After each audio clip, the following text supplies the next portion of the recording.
Thank you. Representative Nunn. Well, thank you, Chairman, and thank you for the panel for being here today. Talking about rare earth minerals, you have laid out just a stark intel brief on what we face right now. We highlighted here that China now refines 85 to 90% of all accessible rare earth minerals. They control 90% of the magnet production, 80% of battery production, owns or influences the majority of foreign mines owned in the United States. And it's not just the rare earth minerals, it's critical minerals.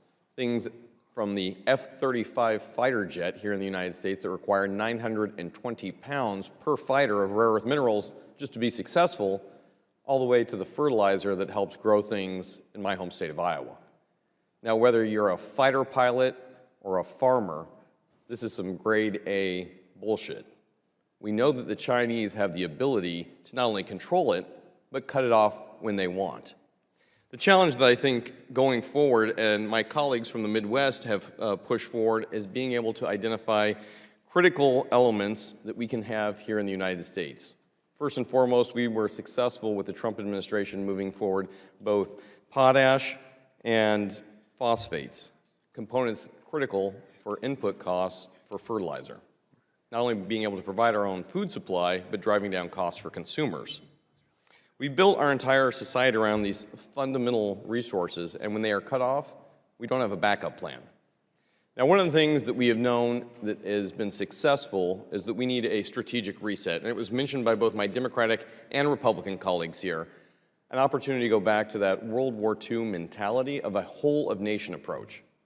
This year, we're going to be looking at the Defense Production Act, ways that we can aggressively get after competing with Chinese state-backed subsidized ownership and competition in this space. And while it was passed in the 1950s, it provides the United States the ability to have a strategic engagement against China in these critical areas. The facts are bleak. China is beating us and controlling the entire market, but nothing can outpace or outperform America's ingenuity or innovation in these space. I want to thank our panel for being here and get to the facts of this. Now, Mr. Stauchester, you and your company have worked with the administration in using the Defense Production Act to help prioritize a couple of things. Let me ask this. Has it helped your company move faster and be more competitive against China? Absolutely. Has it helped production outpace increase in a way that you wouldn't have been able to do on your own? Yes. With the new DPA coming up, do you believe that there's a requirement here for rare earths to be prioritized in America's national security strategy? Yes. And specifically, does the DPA allow you to compete with a state-backed Chinese entity that has both companies as well as government-owned entities? It's certainly a helpful tool in competing. Very good.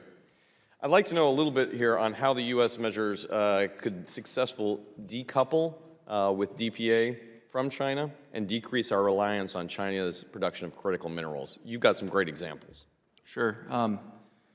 You know, the Defense Production Act was first invoked for rare earth materials, I believe, in 2019, Correct. along with a series of presidential determinations, and it's been used in the past 3 administrations to help build up our domestic capabilities to refine rare earths. We received our first award. It was a very small one. We were a much different company in 2019.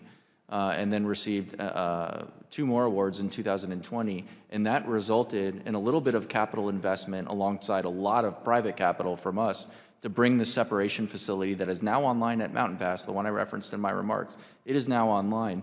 But it wasn't just the capital. I think at that time it was relatively small. It was $10 million relative to a $200 million plus investment. It was the signaling power.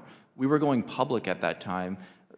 The U.S. government essentially said this is an important national security project. I think that does sort of signaling power helps to unleash the private markets, the private capital markets, which are something I think we should all endeavor to unleash. And so I do think DPA is incredibly important and has been throughout our history. Mr. Evans, I'd like to speak with you a little bit as well. You've worked on the lithium side, such a critical component to our future going forward. Is there an ability for the United States to actually be able to compete against China? And what other tools would you recommend that we do to help secure lithium as a future for the U.S.?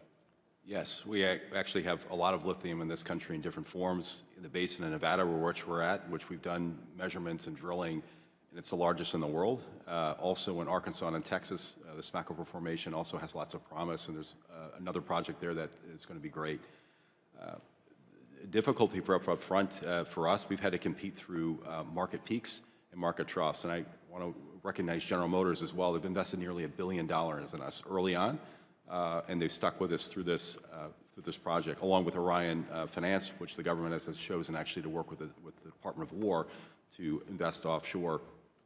But it's very, very important that we have a level playing field here. Pricing is key. Look, the government at the end of the day shouldn't have to pay for all of this. But the signals and the data have been completely hijacked by the Chinese. The London Metal Exchange, which this committee identified, is actually controlled by China, which is actually a surprise to me. All the pricing data for rare earths, for lithium, and for a lot of these other minerals that we've been talking about are defined by China. The financial community uses that for their investment decisions, and it dissuades investment. The Chinese, on the other hand, have been shopping around, even in the face of pricing declining, in some cases in our industry, 80% after a peak, and are still buying assets in Africa, in Latin America, all over the world, because it's a long-term play. And the pricing and the market is controlled basically by the government, but also by collusion with CAT, BYD, and others to suppress any further development. When pricing peaked in this industry at $80,000 a ton, I think the committee recognized that there was 2 meetings when pricing went up, and you saw an immediate decline, which has lasted for 3 years. Now it's going up because they can't control it, because the issue that China has, and we have as well, is power. So we're dealing with trying to expand our grid and with adding more capacity. Capacity takes time, building nuclear power plants, twin cycle gas turbines. What's happening right now, and the highest growth in this sector, is actually putting in battery banks of 2 to 10 hours to be able to deal with peaks in communities. Typically 6 to 10 p.m. at night, you come home, you have to have a peaker plant. The batteries are turned on for 2 to 10 hours, whatever that's needed, and they're recharged during the day. It's going to grow 50%. So we're competing now not only on consumer applications and defense applications, but the very core kitchen table issue we have is electricity in this country and power. Mr. Evans, you're absolutely right. This is a 40-year campaign.